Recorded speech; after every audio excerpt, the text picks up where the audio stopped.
kalau ada yang bilang Wali Songo bukan Habib, memang betul, bukan Habib, tapi dia keturunan Rasulullah dari jalur Hasan dan Husain. Makanya anak-anak Wali Songo itu juga keturunan Rasulullah. Kalau dia anak perempuan nikah dengan orang pribumi, nanti punya nama tuh Raden. Yang Raden itu, nah itu. Kenapa dulu keturunan Wali Songo tuh nggak mau menunjukkan ke gelar Syarif dan Sayyid? Karena pada zaman penjajahan Belanda, orang-orang yang keturunan Rasulullah itu ditangkap-tangkapin, dibunuh-bunuh ya. Karena rentan melawan penjajah. Makanya dulu banyak sekali keturunan Wali Songo yang nyamar. Hampir rata-rata kiai-kiai di Jawa itu keturunan Wali Songo.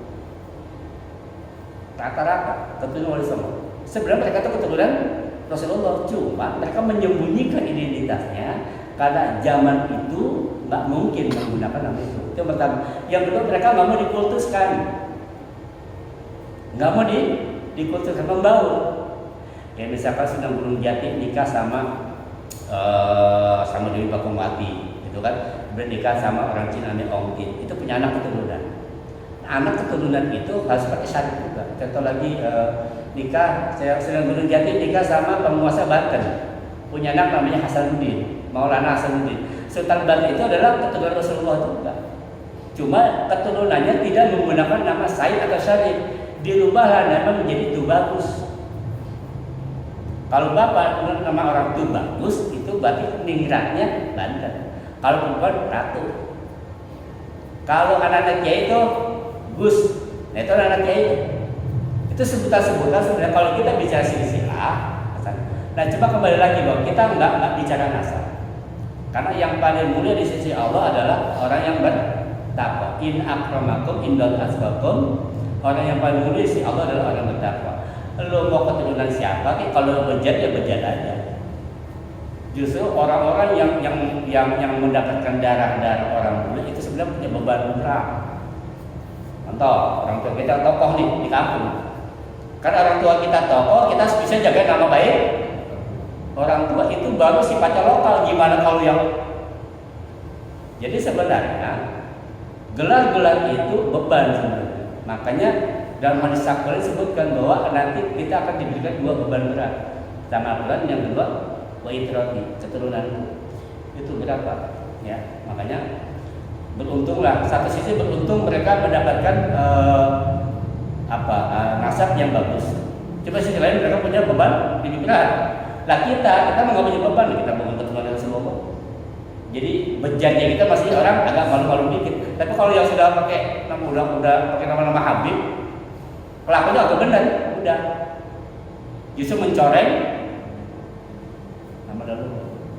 Nah, kembali ke ayat Quran ini, inna syari'aka wal ataqu. Makanya kebanyakan orang-orang yang benci sama Rasulullah, benci ajarannya, benci sunnahnya, benci syariatnya, benci para orang-orang yang dekat sama Rasulullah, yaitu para sahabat, itu abtar. Pasti Allah tenggelamkan, Allah putus. Nah, kebalikannya orang-orang yang memuliakan Rasulullah, memuliakan ajarannya, menjalankan ajarannya, mengikuti perintahnya, tidak hormat kepada orang-orang yang dihormati oleh Rasulullah, maka dia akan jadi orang yang terhormat. Maka sampai kapanpun orang-orang yang selalu mencaci maki Rasulullah dan ajaran-ajaran serta keturunannya, ini akan dipastikan matinya nggak bagus. Ya, hidayahnya akan hilang. Maka kita sih sebagai umat Nabi Muhammad ya sudah jalanin perintah Rasulullah adalah menghormati semua orang. Udah hormatin aja, hormati dia karena ilmunya, hormati dia sebagai manusia, hormati dia sebagaimana makhluknya Allah. Mau agamanya apa, mau suku dari mana. Justru Islam datang untuk menghapus ras, menghapus ras kasta. Kalau masih ada orang yang membangga-banggakan nasab, bangga-banggakan keturunan, ya berarti menyimpang dari apa yang Rasul ajarkan.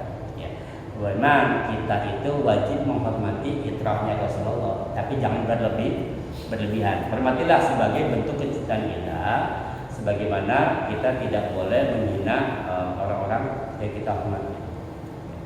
Dari sini ada pertanyaan nggak?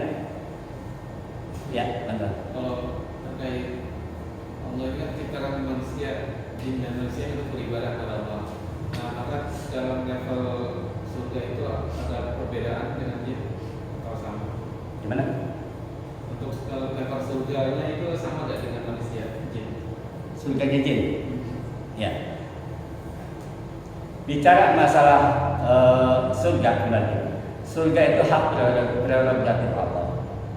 Ya. Surga itu haknya Allah. Seperti apa? Pasti ada surganya. Cuma Al-Quran tidak menjelaskan surganya jin seperti apa. Tapi kita harus yakin ada. Sebagaimana Allah pun tidak menjelaskan nerakanya setan itu seperti apa. Iblis itu dibuat dari api, gitu kan?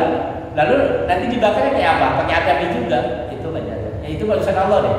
Masalah surga seperti apa, neraka seperti apa itu Allah punya urusan. Surga yang digambarkan kepada kita, yang begini, itu hanya prediksi, Pak. Hanya estimasi, oh nanti semuanya begini. Itu semua hanya. Karena yang namanya surga dan neraka la ainul ra'at wal udhun sami'at. Nggak pernah dilihat oleh mata, nggak pernah bisa didengar oleh telinga. Jadi cuma dikasih kisi-kisinya doang.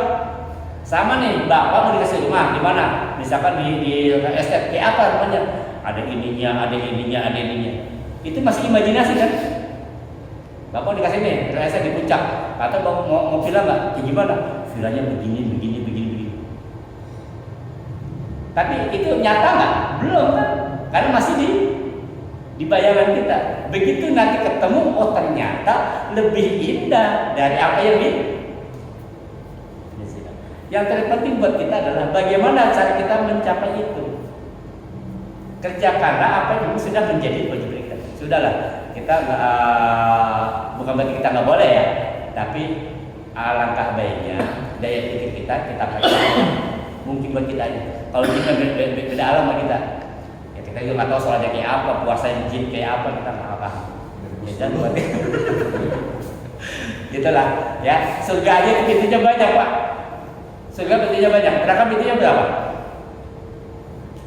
Surga pintunya ada 8. Neraka pintunya berapa? Pede. Neraka nggak ada pintunya. Tinggal nyemplungin kok. Kalau surga ada pintunya tuh, ya kan? Ada babul royan, gitu kan? Ada babul salam. Nah ini neraka pintunya mana? Tinggal cemplungin aja udah. Karena pintu neraka tuh nggak ada, blong. Ya. Yang ada gini, boleh nanti orang-orang penghuni surga itu bisa nggak berkomunikasi dengan penghuni neraka? Bisa. Justru itulah yang bikin sakit hati penduduk neraka. Kata Pak Bayu, lu sih baca musola nggak mau ya, rasain dah lu. Kesel lu dia. Wah nyesel gue baik, kalau gitu gue ikut lu dulu baik ke musola gitu. Justru pakai sakit hati, Pak. Udah jadi komplainin, lihat bayi enak-enak kan kok pada surga, itu yang bisa hati. Bisa. Lah kan emang begitu. Orang surga bisa masuk ke neraka, bukan masuk ke istri saya. Nengok, lihat si Ani dulu, si gambar dulu, gue cepet terus orang nggak mau, belum nggak mau. Nah rasain nggak? Nah kalau orang neraka nggak bisa,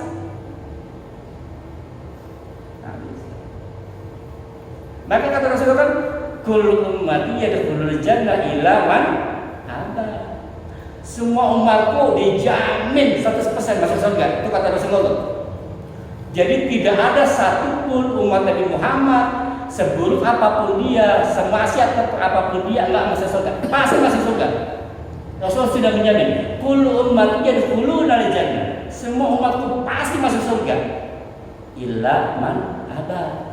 Kecuali dia nggak mau, oh, kata Rasulullah. Aku sudah jamin umatku masuk surga, kecuali orang yang nggak mau. Sahabat tanya, ya Rasulullah, emang ada orang yang nggak mau masuk surga? Ada.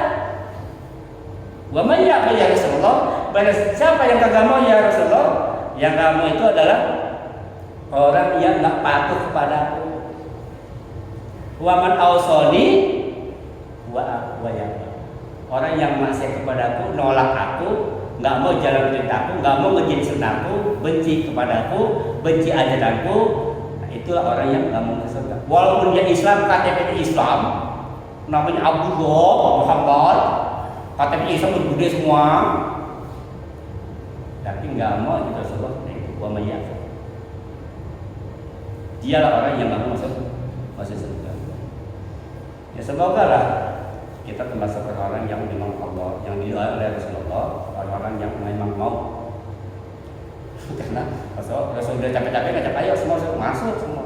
Jadi lu nggak mau. Jadi masuk surga dan neraka itu orang masuk neraka bukan keinginan Allah, tapi emang maunya dia. Kok dia masih ke neraka? Emang dia maunya masuk neraka, emang kagak mau masuk surga kok. Ya Allah kasih. Lu maunya apa? Surga? Ya kasih surga. Syaratnya apa? Ikut Rasulullah. Gak mau surga, maunya apa? Neraka? Ya surga. Jadi dengan dia tidak sholat, dengan dia tidak jalan perintah Rasulullah, berarti dia ya apa? Dia adalah golongan orang yang nggak mau masuk surga. Itu bukan karena Allah nggak mau, Rasulullah nggak mau, tapi memang dia sendiri yang milih nggak mau masuk surga. Baik, kita lagi. Cukup ya. Nah, kembali lagi saya ingin menambahkan sedikit tentang surat ini Al-Kautsar. Memang kalau bicara kalimatnya, Al-Kautsar itu adalah telaga yang khusus Allah berikan kepada Nabi Muhammad karena menggunakan kata amr. Namun karena ini Al-Quran adalah mukjizat buat umat Nabi Muhammad sampai akhir masa, kita harus bisa menginterpretasikan ayat ini, surat ini menjadi buat kita. Maksudnya apa? Allah telah memberikan kita nikmat yang sangat banyak. Apapun kalau kamu mau hitung nikmatnya nggak bakal cukup, nggak bakal bisa. Tapi dari nikmat yang begitu baik Allah telah berikan kepada kita, Allah cuma minta dua. Pertama sholat, ya. Sholatlah kamu, wasilahlah kamu kepada Allah, berzikirlah kepada Allah, sambung kepada Allah, wanhar dan berkorbanlah. Apa yang bisa kamu korbankan? Saya cuma bisa korbannya terus sampai dari korban. Saya cuma bisa korban waktu, korbankan waktumu. Yang seharusnya kamu tidur karena musalah butuh kamu, tenagamu datang ke musalah. Korbankan waktu, korbankan tenagamu.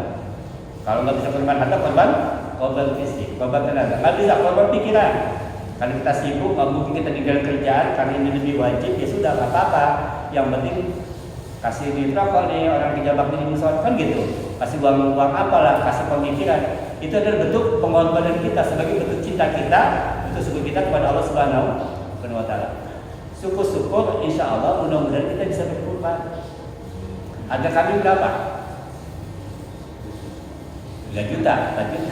Tapi iPhone 12 pede ya kan?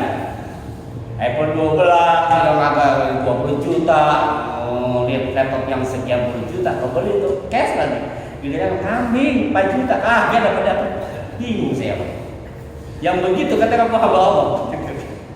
Nah, makanya malu. Kembali lagi bahwa harta yang kita punya adalah milik Allah. Nah, ketika kita ingin belajar ikhlas, Gus Bah ngajarin tuh. Kata Gus Bah gini, kalau mau belajar ikhlas gampang sebenarnya. Apa?